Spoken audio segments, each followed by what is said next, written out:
Hello friends, मेरा नाम है अमित यादव और आपका फिर से स्वागत करता हूं मेरे इस यूट्यूब चैनल में। दोस्तों, आज हम क्या पढ़ेंगे, द रेन ऑफ टेरर, जो कि फ्रांस रिवॉल्यूशन का एक टॉपिक है। तो हम पिछले वीडियो में क्या पढ़े थे? पिछले वीडियो में हम पढ़े थे कि France abolishes monarchy and become a republic. इस टॉपिक को हमने पढ़ा था।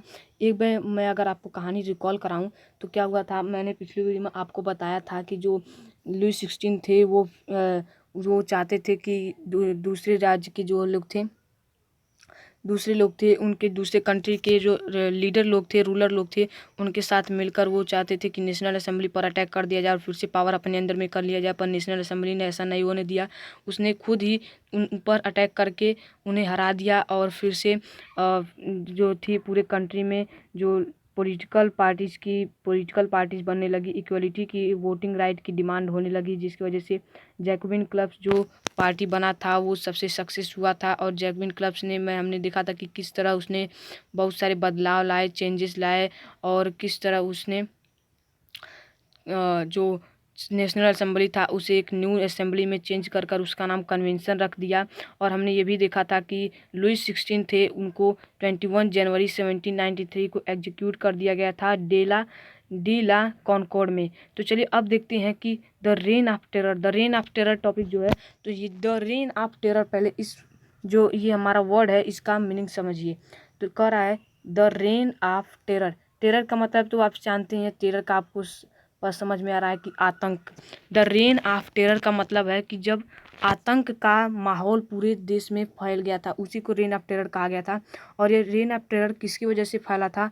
जो थे वो जैकोबिन क्लब्स ने क्या किया था, जितने भी उसके विरोधी लोग थे उनको, सभी लोगों को डराने धमकाने लगा था, मारने पीटने लगा था, जेल में बंद करने लगा था, उन्हें एक्सिक्यूट करने लगा था। जिसकी वजह से उस जो टाइम पीरियड जितने समय तक जो जैकोबिन क्लब्स राज किया था उसी को द रेन ऑफ टेरर कहा गया। तो देखिए, सबसे पहले एक क्वेश्चन में 1 मार्क में ये क्वेश्चन बन सकता है कि the rain of terror from कब से, मतलब कब से लेकर कब से तक द रेन ऑफ टेरर था। पीरियड बिटवीन 1793 टू 1794, इसके बीच का जो पीरियड था, 1 साल का पीरियड जो ये था, इसे ही द रेन ऑफ टेरर कहा गया था। और इसके देखिए, इसके बीच में ही जो था, जो जैकोबिन क्लब्स था उसने राज किया था। जैसे मैंने आपको बताया था कि जो राजा को एक्सिक्यूट कब किया गया था, 21 जनवरी 1793। देखिए 1793 जैसे ही राजा एक्सिक्यूट हुआ, उसके बाद जैकोबिन क्लब्स अपना आधिपत्य बता लिया और वो पूरे कंट्री पर, फ्रांस के कंट्री पर अपने रूल को चलाने लगा। तो पीरियड बिटवीन, तो देखिए रेन ऑफ टेरर कब से कब के बीच में था, 1793 से 1794। अब देखिए, इस रेन ऑफ टेरर आखिर क्यों कहा गया, आतंक का माहौल कैसे जम गया था, कैसे बन गया था, तो वो देखिए यहाँ समझने की कोशिश कीजिए। Policy of serve control and punishment, उसने इस तरह के रूल बना दिए थे कि सबको जो उसके खिलाफ जा रहे थे उसे पनिश करने लग रहे थे, सब पर कंट्रोल कर रहा था। कौन कर रहा था? जैकोबिन क्लब्स, मतलब कि मैक्सिमिलियन रॉबेस्पियर, जैकोबिन क्लब्स के मेंबर कंट्रोल कर रहे थे। तो क्या हुआ था, जो जैकोबिन क्लब्स था उसके अंदर कौन लोग थे? थर्ड स्टेट के लोग थे। थर्ड स्टेट को जो वो भी वीकेंड सेक्शन के लोग थे, वो लोग थे। तो देखिए, तो क्या हुआ, जो नोबल्स थे, क्लर्जी थे और member of the other political parties के लोग थे। जैसे मैंने आपको बताया था कि बहुत सारी पॉलिटिकल पार्टी बन रही थी, केवल 1-2 पॉलिटिकल पार्टी नहीं, लेकिन उसमें से सबसे ज़्यादा जो फेमस हुआ था वो था जैकोबिन क्लब्स। तो देखिए, नोबल्स और क्लर्जी जो ये लोग थे, ये थर्ड स्टेट पर राज कर रहे थे, जिसकी वजह से इनको और जो पॉलिटिकल पार्टीज के अदर मेंबर्स थे, जो अदर पॉलिटिकल पार्टीज के मेंबर थे, और even of his own party were arrested, इन सब लोगों को अरेस्ट कर रहा था। अब यहाँ पर देखिए क्वेश्चन आता है कि ये अपने पार्टी के लोगों को क्यों अरेस्ट कर रहा था?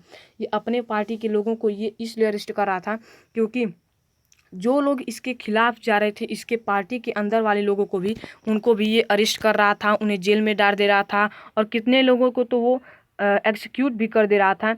And tried for the revolutionary tribunal, और ये पूरी एक तरह से रिवोल्यूशन की तरफ फैल गया था पूरे फ्रांस में। तो देखिए, रेन ऑफ टेरर में क्या हुआ था, कोई पूछे कि रेन ऑफ टेरर में क्या हुआ था, तो सबसे पहले बताएगा कि रेन ऑफ टेरर जो था वो 1793 से 1794 के पीरियड के बीच में था। और इसमें nobles, clergy, members of the other political parties, और even even this party of the even of his own party were party were arrested, imprisonment and tried for a revolutionary tribunal. देखिए इन लोगों को वो अरेस्ट करता था, jail में डाल देता था, और जिसकी वजह से पूरे देश में रिवोल्यूशनी एक तरह से रिवोल्यूशन का माहौल बन गया था। अब देखिए गुलेटाइन क्या था? गुलेटाइन एक डिवाइस बनाया था, किसने? जैकबिन क्लब्स ने बनाया नहीं था, बनवाया था। देखिए जैकबिन क्लब्स ने एक डिवाइस बनवाया था लोगों को एक्सिक्यूट करने के लिए, लोगों को मारने के लिए, और इस डिवाइस को कौन बनाया था? गुलेटाइन, डॉक्टर गुलेटाइन, और इन्हीं के नाम पर इस डिवाइस का नाम भी पड़ा था। तो देखिए डिवाइस क्या था, मैं आपको एक डायग्राम के हिसाब से बता देता हूँ। तो जैसे देखिए सबसे पहले एक नीचे कुछ इस तरह का रहता था, जहाँ पर ये जो यहाँ पर है, यहाँ पर इंसान का जो है सर को रखा जाता था, यानी कि इसकी मुंडी को रखा जाता था, गला को इसमें, इस गोले में, और यहाँ पर एक ब्लेड लगी रहती थी जिसे गिरा दिया जाता था, जिसकी वजह से जो आदमी रहता था, जो या जो भी कोई भी रहता था, उसका गला कट जाता था, उसके धड़ से अलग हो जाता था। तो ये डिवाइस बनाया था डॉक्टर गुलेटाइन ने, और इसका इस्तेमाल कर रहा था कौन? जैकबिन क्लब्स कर रहा था। किसको? जो किसको मारने के लिए? जो नोबल्स जो लोग थे, clergy, members of the other political party, यानी कि एक तरह समझिए जो भी जैकबिन क्लब्स के जो खिलाफ जा रहे थे उनको ये अरेस्ट करता था, जेल में डाल देता था, या फिर उन्हें एग्जीक्यूट कर देता था गुलेटाइन डिवाइस से। तो अब आपको समझ में आया कि आखिर इसे रेन ऑफ टेरर क्यों कहा गया? क्योंकि लोगों के मन में आतंक का, लोगों के मन में डर पैदा हो गया था। टेरर, देखिए टेरर मतलब होता है आतंक, और रेन होता है डर।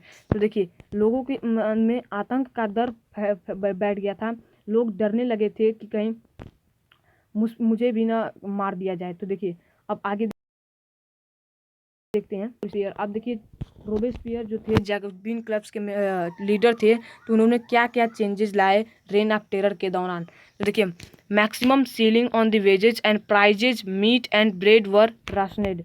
अब देखिए जो वेजेस थे वो उनको बढ़ा दिया गया, जो तनख्वाह थी मतलब मजदूरों की, उन्हें बढ़ाने के लिए कहा गया।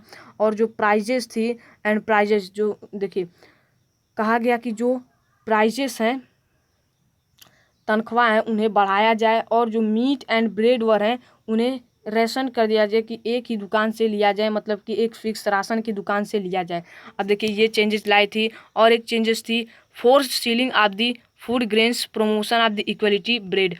अब देखिए रोबेस्पियर ने जो लोग ग्रेन्स को मतलब कि बेच रहे थे, उनको ये फोर्स किया कि तुम लोग केवल एक ही क्वालिटी का ग्रेन लाओ, जिसकी वजह से एक ही तरह के आटे से ब्रेड को बनाया जाए और उसको फिक्स्ड प्राइस पे बेचा जाए सबके लिए। जैसे देखिए क्या होता था उस समय, एक चीज़ और था कि जो लोग अमीर लोग थे वो लोग क्या करते थे कि अच्छे क्वालिटी के ब्रेड को खरीद कर खाते थे, और जो गरीब लोग थे उनके पास ना पैसा नहीं था, जिसकी वजह से वो नहीं खरीद पाते थे।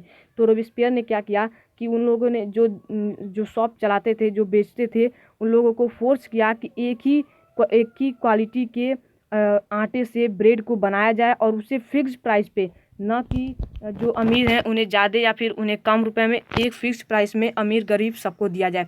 जिससे कि क्या होगा, देखिए अगर खाने में इक्वलिटी अगर बराबर का रहेगा तो लोगों को लगेगा कि हाँ समान अधिकार मिल रहा है। देखिए रोबेस्पियर क्या चाहते थे कि रोबेस्पियर एक तरह से चाहते थे कि समाज में इक्वलिटी आए, पर वो तरीके गलत कर रहे थे, गलत तरीक़ों से कर रहे थे, जिसके वजह से उन पर उंगलियां उठ रही थी। लेकिन वो देश को डेमोक्रेटिक तरह से ले जाना चाहते थे, पर वो तरीके जो थे वो गलत तरीके से अपना रहे थे। अब यहीं पर देखिए एक पॉइंट है, instead of traditional monsieur sir and madam and citoyen and सिटियन।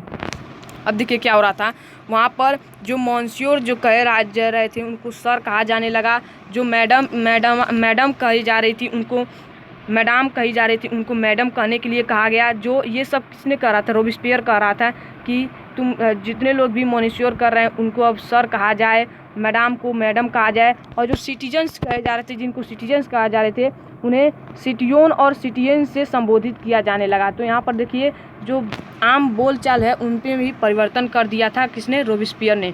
Churches were shut down and converted into barrack and offices.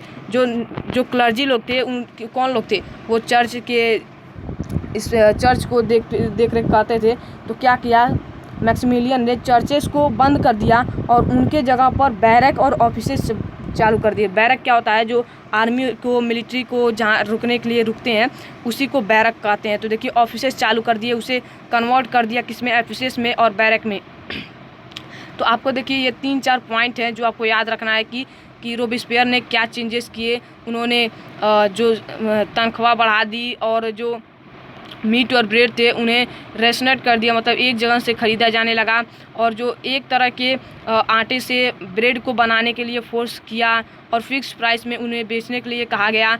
और जो मॉनिश्योर थे उन्हें सर कहने के लिए कहा गया और मैडम को मैडम और सिटीजन्स को सिटियोन एंड सिटियन से संबोधित करने के लिए कहा गया। चर्चेस को बंद कर दिए गए और उन्हें बैरक और ऑफिसेस में कन्वर्ट कर दिए गए।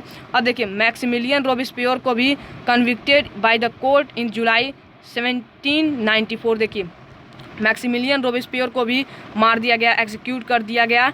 किस चीज़ से, गुलेटाइन डिवाइस से, उन्हीं के बनवाए हुए डिवाइस से उन्हीं को ही एग्जीक्यूट कर दिया गया। क्यों किया गया?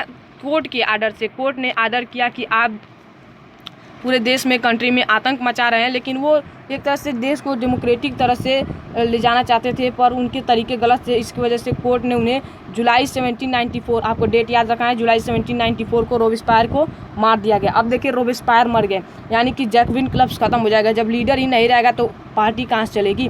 तो अब जब जैकबिन क्लब्स जो वहाँ पर रूल कर रहा था तो उसके बाद क्या हुआ, तो उसके बाद देखिए डायरेक्टरी रूल आई फ्रांस में। तो जब देखिए जैकबिन क्लब्स हट गया, जब जैकबिन क्लब्स गिर गया, उसके जो लीडर को मार दिया गया तो जैकबिन क्लब्स मतलब गिर गया और तो वहाँ पर डायरेक्टरी रूल्स करने लगी। तो अब ये डायरेक्टरी रूल्स क्या थी और कैसे फ्रांस में फेमस हुई, तो हम इस चीज़ को देखेंगे अगले वीडियो में। तो चलिए मिलते हैं अगले वीडियो में और इस चैनल को सब्सक्राइब कर लें क्योंकि हम लगातार वीडियोज अपलोड कर रहे हैं फ्रेंच रिवॉल्यूशन के लिए। और ये वीडियो पसंद आया तो वीडियो को लाइक करें, अपने दोस्तों के साथ शेयर करें। धन्यवाद।